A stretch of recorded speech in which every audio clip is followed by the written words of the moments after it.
So a couple days ago, I shot a short about my friend Juan, and I shot it on anamorphic, on this lens specifically, and I just wanted to do a quick review on what I liked about it, what's the purpose of shooting anamorphic, and all of that. So let's get into it.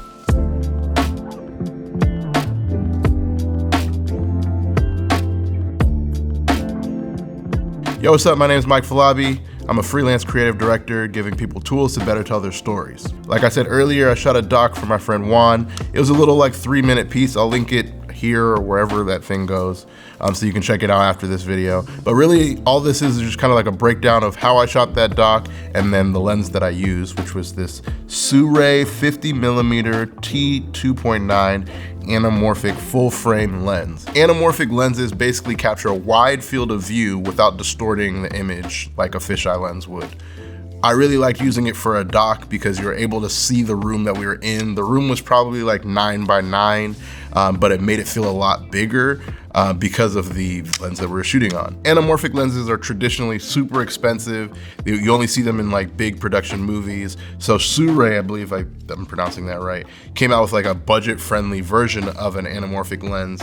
And they've had micro four thirds or like crop sensor versions of it, but this is the first time they did a full frame lens. So I was super excited to try it on my FX6. I think they paired together really well. The build quality of this lens is surprisingly solid. When a lens normally is like 20 grand and you get a version of it for like 1,800 bucks, you're expecting for them to like have to cut corners. But as far as build quality, I can say that that's definitely one thing they didn't skimp out on. This focus wheel feels really solid and smooth, and this aperture ring is definitely harder to turn, but I think that's with intention because you wouldn't want to accidentally bump this and change your aperture. One thing that I will say about this lens is, since it's a T2.9, it's not a super fast lens, but anamorphic lenses aren't traditionally fast, nor do they need to be, especially with the stylized look that you get from them. I rented this lens because I wanted to see how often I could use it. It's definitely not the like one lens that you bring with you on a trip or something, unless you want to just be at one focal length shooting anamorphic the whole time. But I just wanted to see if I would use it enough and get enough use out of it for it to be worth the purchase. One thing that I learned very quickly with shooting this mini doc with this lens is how wide of a field of view that is. This is a 50mm, but I think the horizontal equivalent is around like 28 or 32 millimeters. I'm not quite sure, but vertically, you're gonna get about a 50mm shot. Okay, so this is editor Falabi. I don't think I did a great job explaining exactly what that would look like. So this is shooting on a regular lens at 50mm, and then I'm gonna swap over to the anamorphic. Now this is the anamorphic lens. You can see how much wider it is, but it kind of seems a little bit narrower vertically. I don't know, I just wanted to do a visual representation so you can actually see the difference that I mean, so that you know for when you're framing. So as far as like set design or what's in frame, you're having to be a lot more intentional with that because you're getting pretty much the entire room. But that also worked in the benefit, as I said, with being in such a small space, it felt a lot larger than it was. What did he say? One thing to note is that yes, you can use this lens with mirrorless cameras, but you won't be able to see it in its native format on those monitors because they don't have like a de-squeezing feature built in. You'd have to get an external monitor like an Atomos Ninja or the Aussie G7 like I'm using now that have different aspect ratios like 1.33 or 1.5, or some of the more expensive monitors even let you choose a custom setting to dial in specifically, like 1.6 is the squeeze factor on this lens.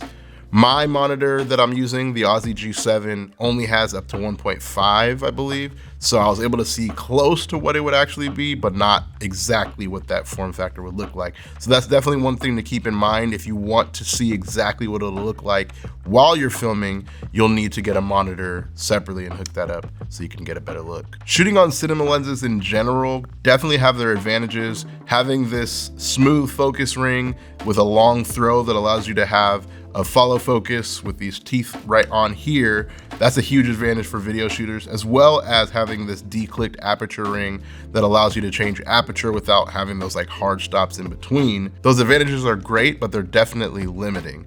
I guess this kind of goes back to the argument of use the gear that you need for the shoot, as opposed to just using the most expensive gear that you can find. This lens isn't good for something that needs to have autofocus because it doesn't have autofocus. This lens isn't necessarily good for a camera that doesn't have IBIS if you need to have stabilization and don't want to use a gimbal, especially with this big old lens on there. The lens doesn't have IBIS, and if your camera doesn't have in-body stabilization, lens can't have IBIS. If the lens doesn't have OIS, optical image stabilization, and your camera doesn't have IBIS, in-body image stabilization, then you really don't have any options other than a gimbal for stabilization. As far as workflow for editing anamorphic footage, you're gonna need to de-squeeze it in post by going to modify and interpret footage and then change the aspect ratio. Super simple. It's just an extra step that you need to be aware of. Am I going to buy one? Probably not, just because I know I wouldn't use it that frequently, but I'll definitely be renting it. Maybe I'll buy one, because it's one of those things where, like, if you rent this maybe like 5 times a year, at that point, you might as well have bought it, especially if you need to pay for insurance for it. So maybe I'll buy one. This lens is a fun lens. It's definitely a novelty lens in the sense that I'm not gonna be using it for everything that I shoot, but it's a fun lens to use, and I think that it's good as creatives to have things that you have just for fun.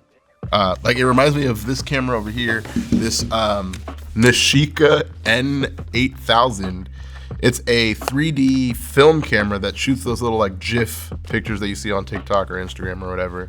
It's a really fun camera. I'll like be on set, I'll be shooting like a music video or album artwork for an artist, and I'll like be taking pictures on my stills, and then I'll pull this out and get a couple GIFs, and it's just like makes it exciting again. I don't know, like it's refreshing. That's what it is. I think having stuff like these, they're very similar in my eyes. They're refreshing in the creative world where we often do things so repetitively that we lose sight of what we're doing, and these give me a new perspective. Quite literally, this gave me a new perspective. Yeah, so maybe I will get one, and if I get it, it's not because clients are asking for it, it's because it's for me, it's because I'll want it. So yeah, if Sirui wants to send me one, I won't be mad at that. Also, this video is not sponsored by Liquid Death. I'm thirsty, I like their water. That's it for this video. I'll catch you guys in the next one. Like and subscribe and comment and all that good stuff.